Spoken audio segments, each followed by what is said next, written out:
जुलाई के अंदर 2006 में एक बम फूटा, 4 लोग मरे। कौन लोग? जो बम बनाते वही मरे। उसमें से एक आदमी बजरंग दल का था, बम बनाते हुए फट गए, बम के साथ पकड़े गए। उनके लिए कोका कोला लगाई क्या आपने? बम के साथ पकड़े गए, 4 लोग मारे गए, 11 लोग घायल हुए। कौन कहता है? Police force.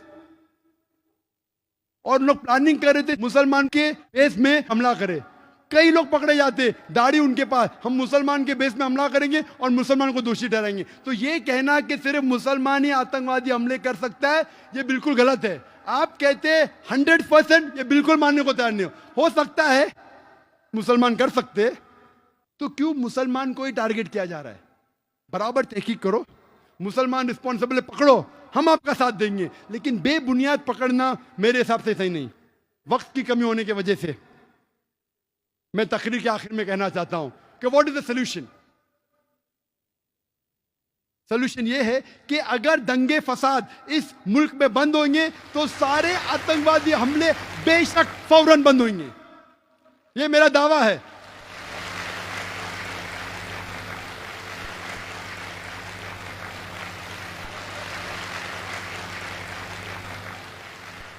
जितने भी दंगे फसाद हुए वो लोग को पकड़ो, चाहे बाबरी मस्जिद के जो लोग ने बाबरी मस्जिद को शहीद किया, टेलीविजन पे उनका सबूत है, पेपर पे सबूत है, पकड़ो, जेल में डालो।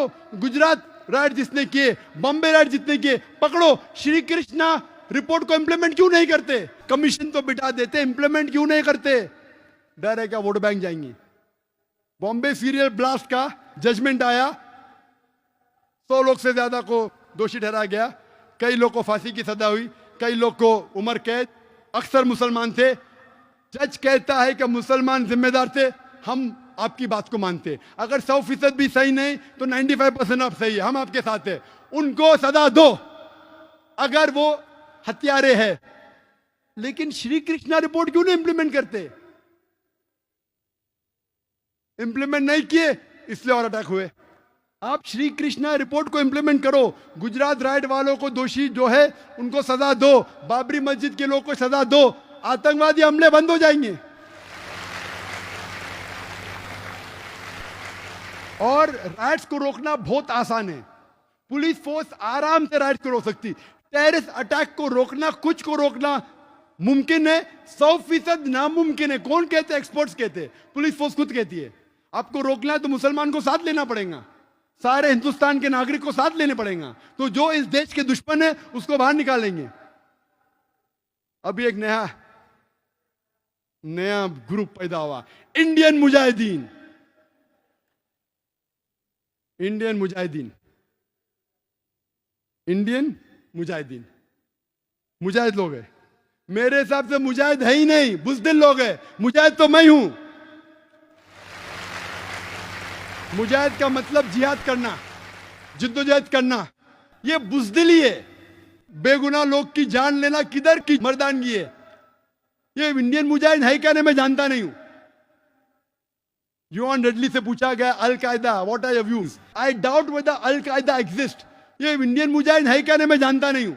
ये मीडिया कहती है कि इंडियन मुजाहिदीन है, कहने में जानता नहीं हो, लेकिन है। मुसलमान है का गैर मुस्लिम है? कुछ लोग कहते हैं कि उनको बराबर अरबी लिखते ना, तो गैर मुस्लिम लोग है। जो भी है, नाम तो बिल्कुल गलत है। वो मुजाहिद तो है ही नहीं, इस्लाम के खिलाफ है। कुरान की एक भी आयत नहीं कहती बेगुनाह को कत्ल करो, कोई भी हदीस नहीं कहती बेगुनाह को कत्ल करो।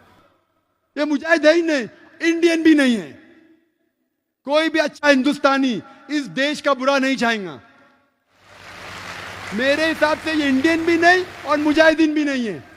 अगर आप डिबेट करना चाहते हैं, मैं डिबेट करने को तैयार हूं कि इंडिया में इनोसेंट लोग को मारना ही नहीं चाहिए, चाहे मुजाहिद ग्रुप हो, अल कायदा हो, बिन लादेन हो, को भी हो, सामने आओ। Many a time this fictitious created by the media. ना इंडियन है ना मुजाहिद है। मैं इंडियन हूं, मैं मुजाहिद हूं।